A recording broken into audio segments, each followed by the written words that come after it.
pense que les éoliennes répondent à une partie des sources d'énergie. Aujourd'hui, j'en suis pas complètement sûr, mais je ne sais pas exactement pourquoi, mais j'ai entendu parler des éoliennes. On m'a dit que c'était pas nécessairement écologique au bon sens du terme, voilà, que ça consommait beaucoup et qu'effectivement elles étaient parfois elles tournaient dans le vide et que parfois même il y avait un besoin en alimentation qui était extrêmement élevé. En totalité, non, je pense pas. En globalité, non, ce sera pas suffisant. Ça, absolument pas. Mais bon, après, il y a des endroits, il y en a déjà tellement que bon. Et puis il y a d'autres endroits, il vaut mieux pas essayer d'en mettre parce que ça gâcherait le paysage. Bon, c'est vrai que quand il y a trop d'éoliennes dans un paysage, c'est pas forcément joli. Et comment vont vieillir les éoliennes? C'est aussi ma question.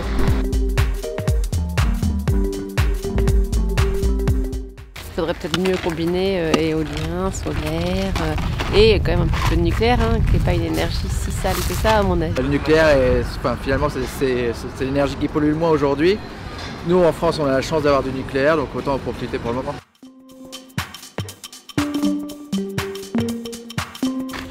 Les deux. Moi, je pense que c'est les deux. Je pense qu'on peut individuellement faire des choses, mais qu'il y a quand même des décisions politiques et industrielles. On ne peut pas se voiler la face, les industriels polluent énormément. Non, c'est d'abord l'affaire des citoyens, ensuite une question de volonté politique. Chacun est responsable de ce qu'il fait et je pense qu'à petite échelle, changeons tout à ce que tu as envie de voir changer dans le monde, donc c'est un peu ça l'idée.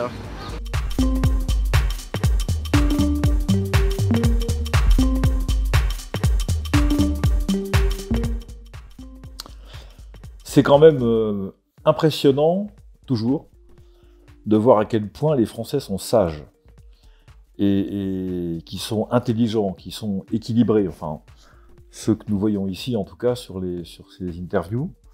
Il y a plusieurs choses qui me frappent. D'abord, ils ont parfaitement compris à la fois la nature et la difficulté du sujet. Je pense, tout comme eux, nous pensons, tout comme eux, que on ne peut pas avoir de politique énergétique en France qui soit concentrée sur un seul moyen, et évidemment l'excès d'énergie, de sources d'énergie dites alternatives, c'est-à-dire celles qui dépendent du vent et du soleil, ne peut pas favoriser ou satisfaire en tout cas les besoins de l'ensemble de notre population. Donc il faut mixer évidemment les sources d'énergie et accorder au nucléaire la place importante qu'il a déjà et qui lui revient, voire la renforcer. En tout cas, c'est mon pari.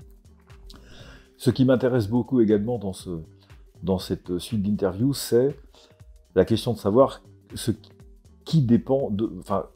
quoi dépend de qui, pardon de le dire dans un français qui est un peu approximatif.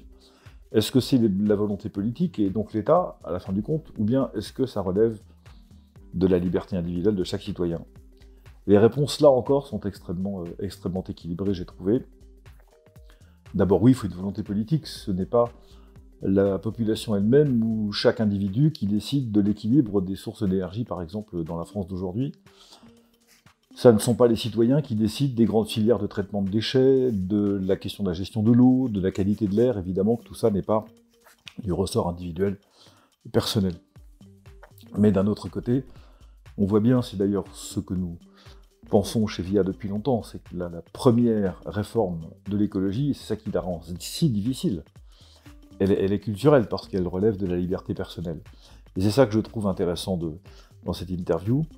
À la fois, il faut des grands axes politiques, c'est certain, mais ces grands axes politiques, leur efficacité, les décisions que j'évoquais tout à l'heure, elles réussissent, elles aboutissent, ou bien elles échouent en se heurtant d'une certaine manière, ou en rencontrant en tout cas la limite de la liberté individuelle.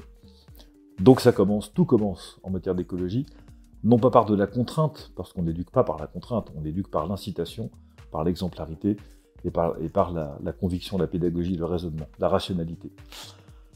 C'est pour ça que les écologistes d'aujourd'hui font fausse route, et que nous n'avons pas encore trouvé complètement la voie alternative, si j'ose dire ce terme, parce que nous n'avons pas encore trouvé le bon moyen pédagogique d'inciter au changement des comportements en faisant appel à la liberté plutôt qu'à la schlag.